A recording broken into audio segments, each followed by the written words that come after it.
Bonjour à tous, on se retrouve en direct de canalturf.com avec Thomas Huette. Thomas, bonjour. Bonjour à tous, bienvenue sur canalturf.com. Alors Thomas, ce dimanche, superbe rendez-vous du côté de Chantilly avec le Jockey Club en point de mire. Je vous demanderai votre préféré en fin d'interview. En attendant, vous vous mettez en selle sur le 107 Driven Snow dans le Quintet Plus. Tout à fait, Driven Snow qui a fait une rentrée un petit peu en dessous de mes attentes, mais bon, elle était restée un petit moment sans courir, donc à Longchamp la dernière fois, ça s'est passé convenablement sans plus.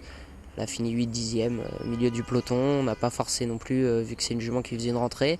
La jument a très bien pris sa course, j'aurais bien aimé qu'il pleuve un petit peu parce que c'est plus une jument de terrain souple. Maintenant que Pouliche, la piste elle la connaît puisqu'elle est restée elle a fait une très bonne performance lors de son premier quintet sur cet hippodrome. Donc pourquoi pas, je dirais qu'elle est à mettre dans les 5 premiers, mais c'est pas forcément la base des trios. Alors, si on se souvient, Driven Snow l'année dernière, c'était superbe, mais quasiment jamais sorti des 5. Tout à fait, c'est une pouliche régulière qui a mis un petit peu de temps à se régler, mais une fois qu'on a trouvé les boutons, ça a été. Et à la niveau d'un quintet, maintenant je vous dis, l'idéal ça aurait été un petit peu de pluie, donc peut-être si la piste est un peu légère, elle peut faire une contre-perf et il ne faudra pas s'en inquiéter, ce sera à cause du terrain. C'est noté Thomas pour cet événement. Alors justement, il y a un deuxième événement, c'est Jockey Club. 23 partants, on n'a jamais vu ça.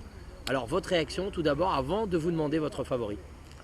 Bah, encore une saute d'humeur de notre cher président de France Gallo, mais bon, ça c'est des avis personnels. Ce qui est malheureux, c'est qu'ils prennent des décisions sans en parler aux socio-professionnels. Et là où je suis attristé, c'est que ça fait des années que c'est support du tiercé et que là ça pourra pas vu qu'on dépasse le nombre de 20 partants.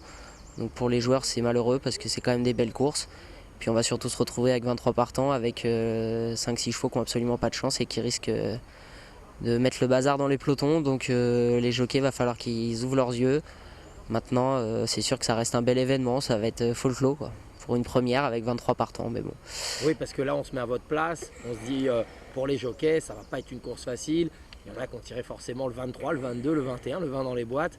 Donc sur ce parcours, on sait que c'est pas évident, quoi. Tout à fait. Il y a des chevaux, notamment le cheval que Thierry Jarnet va piloter, qui a tiré un numéro quasiment tout en dehors, alors que c'est un cheval qui au papier a une première chance. L'OPD Vega, il a le 20, ça va pas être facile. Et puis il y a des chevaux qui n'ont pas de chance, comme les chevaux, notamment un des pensionnaires de Jean-Paul Gallorini qui a tiré le 5, qui à mon avis n'a rien à voir dans cette épreuve et qui va se retrouver avec le 5 à la corde et qui risque peut-être d'emmerder le monde pour être poli. Ouais, Donc voilà, maintenant mon grand favori restera le pensionnaire de Pascal Barry, Ice Blue, qui a fait un vrai truc à Saint-Cloud la dernière fois et je pense que ça va être le cheval à battre dans la course. Thomas, merci pour ce petit tour avisé, on va dire, en sachant que ça va être un grand moment quand même, mais c'est vrai que c'est regrettable. Maintenant, on va se retrouver très bientôt, comme d'habitude, j'ai envie de dire, sur Canal Turf. Tout à fait, on se retrouve pour une nouvelle réunion sur Canal Turf.